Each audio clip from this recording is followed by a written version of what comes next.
छात्रों, आज हम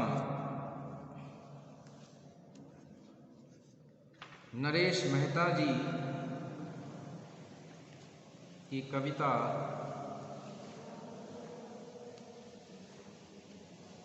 किरण धेनुएं लेकर प्रस्तुत हुए हैं।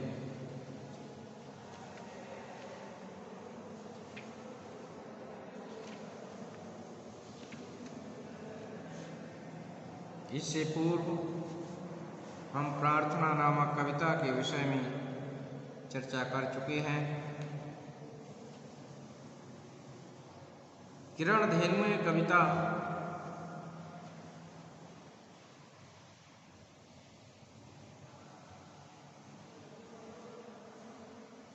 प्राकृतिक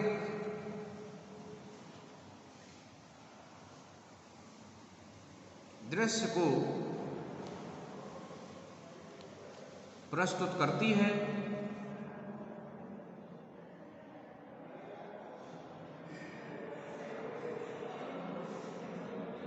और कवि ने सूर्य की किरणों के लिए धेनु गायों के रूप में स्वीकार किया है और ग्वाला भगवान श्री कृष्ण के लिए यहाँ पर प्रस्तुत किया है कि जिस प्रकार से भगवान श्री कृष्ण अपनी गायों को हाँकते हैं, उसी प्रकार से सूर्य रूपी धेनुएं उदयाचल पर दिखाई दे रही है। तो अब हम इस कविता को पहले पढ़ेंगे, उसके बाद इसके अर्थ को जानेंगे।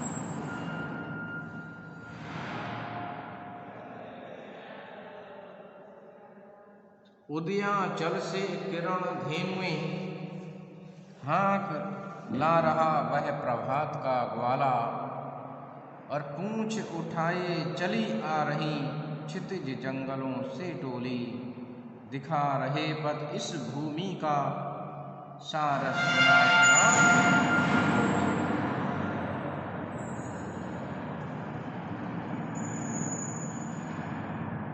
गिरता जाता फैन मुखों से नभ में बादल बन तिरता, किरण धेनुओं का समूह यह आया अंधकार चरता। नभ की आम्र छाह में बैठा बजा रहा बंसी रखवाला, वालिन सीले दूब मधुर वसुधा हंस हंस कर गले मिली। चमका अपने स्वर्ण सींग भी अब सैलों से उतर चली, बरस रहा आलोक दूध है खेत खलियानों में, जीवन की नव किरण फूटती मकई में धानों में, सरिताओं में सोम दुह रहा वह अहीर मतवाला। किरण धेनुएं उदयाचल से हाँक ला रहा प्रभात का ग्वाला।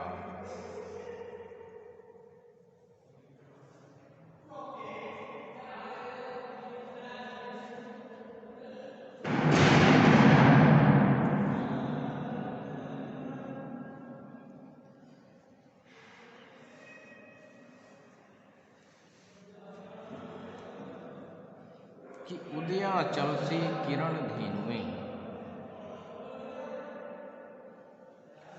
उदयाचल एक पर्वत का नाम है।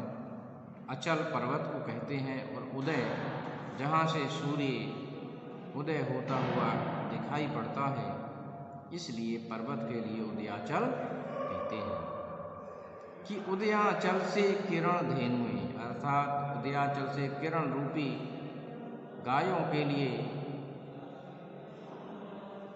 हाँक रहा प्रभात का ग्वाला। प्रभात कहते हैं सुबह के लिए झांक ला रहा प्रभात का ग्वाला। अर्थात ऐसा प्रतीत होता है जैसे प्रभात का ग्वाला यहाँ सूर्य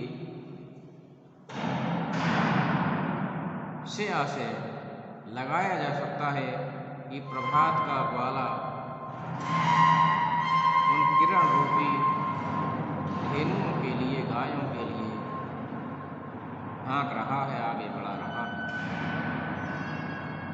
पूंछ उठाए चली आ रही क्षितिज जंगलों से टोली, और वे गाय पूंछ उठाए चली आ रही क्षितिज जंगलों से, क्षितिज रूपी जंगलों से अपनी टोली के रूप में वे गाय, किरण रूपी गाय चली आ रही दिखाई दे रही है। दिखा रहे पथ इस भूमि का, सारस सुना सुना बोली, गिरता जाता फेन मुखों से नभ में बादल बन तिरता। दिखा रहे पथ इस भूमि का, सारस सुना सुना बोली, और जो सारस पक्षी हैं वे बोली सुना सुना कर उन्हें किरण धेनुओं के लिए रास्ता बता रहे हैं। गिरता जाता फेन मुखों से नभ में बादल बन तिरता, और इन किरण रूपी धेनुओं से, किरण रूपी गायों से के मुख से जो झाग गिर रहे हैं वह नभ आकाश में बादल के समान दिखाई देता है। गिरता जाता फेन मुखों से नभ में बादल बन तिरता, अर्थात जो किरण रूपी धेनुएं हैं, किरण रूपी गाय हैं, उनके मुख से गिरने वाले झाग आसमान में बादल के रूप में दिखाई देता है। किरण धेनुओं का समूह यह आया अंधकार चरता, और किरण रूपी जो गाय हैं उनका समूह अंधकार रूपी घास के लिए चरता हुआ दिखाई दे रहा है, आगे बढ़ता हुआ दिखाई दे रहा है। कि नभ की आम्र छाह में बैठा, बजा रहा बंसी रखवाला, ग्वालिन सीले दूध मधुर, वसुधा हंस कर गले मिली, चमका अपने स्वर्ण सींग वे अब सैलों पर उतर चली। कि नभ की आम्र छाह में बैठा,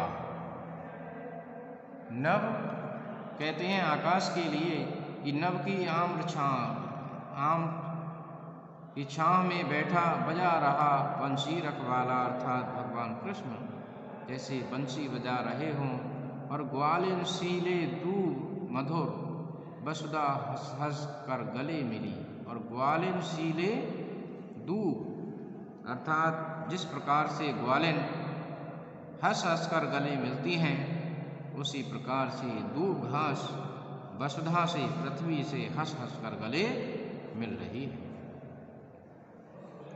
चमका अपने स्वर्ण सींग में अब सैलों से उतर चली, बरस रहा आलोक दूध है।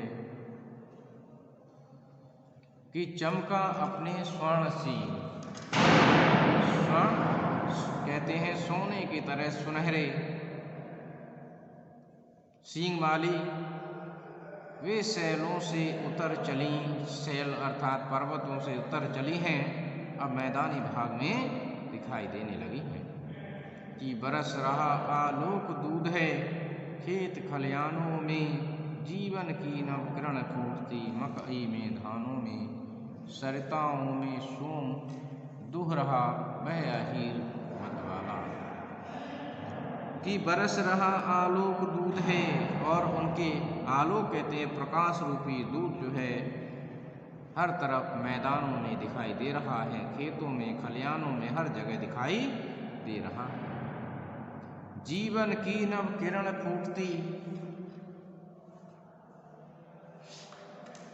जीवन की नव किरण फूटती मकई में धानों में। और जो आलोक रूपी दूध जो है खेत खलिहानों में हर जगह दिख रहा है, दिखाई दे रहा है। जीवन की नव किरण अर्थात जीवन की नई किरणें उसमें दिखाई देती हैं कि जीवन की नव किरण फूटती मकई में धानों में। जो फसल है मकई मक्का के लिए कहते हैं और धान के लिए कहते हैं, उनमें जीवन की नई किरणें अर्थात फसलें लहलहाती हुई दिखाई दे रही हैं, जिनके माध्यम से हमें जीवन प्राप्त होता है, अन्न प्राप्त होता है। उसमें प्रकाश रूपी दूध हमें दिखाई दे रहा है।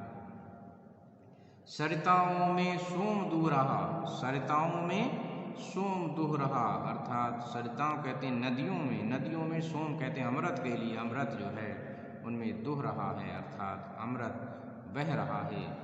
वह अहीर मतवाला अर्थात वह अहीर मतवाला भगवान श्री कृष्ण के लिए कहा गया है कि सरिताओं में सोम कहते हैं अमृत के लिए या दूध के लिए वह दूह रहा है। तो इस प्रकार इस कविता के माध्यम से कवि ने प्रकृति का बहुत ही सुंदर चित्रण किया है।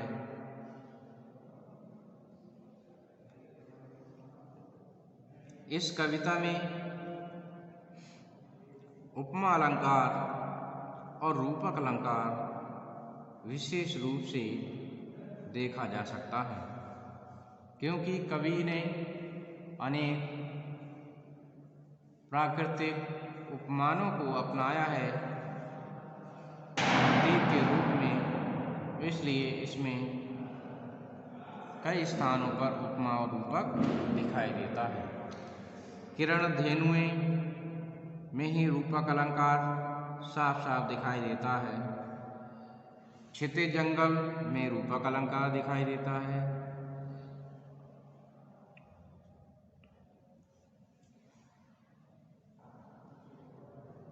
ग्वालिन शीले दूब मधुर उपमा अलंकार दिखाई दे रहा है। स्वर्ण सिंह रूपक अलंकार दिखाई दे रहा है। आलोक दूत रूपक अलंकार। तो रूपक और उपमा अलंकार की विशेष छटा इस कविता में देखने को मिलती है। तो मैं समझता हूँ छात्रों कि आपने इसको समझा होगा। धन्यवाद।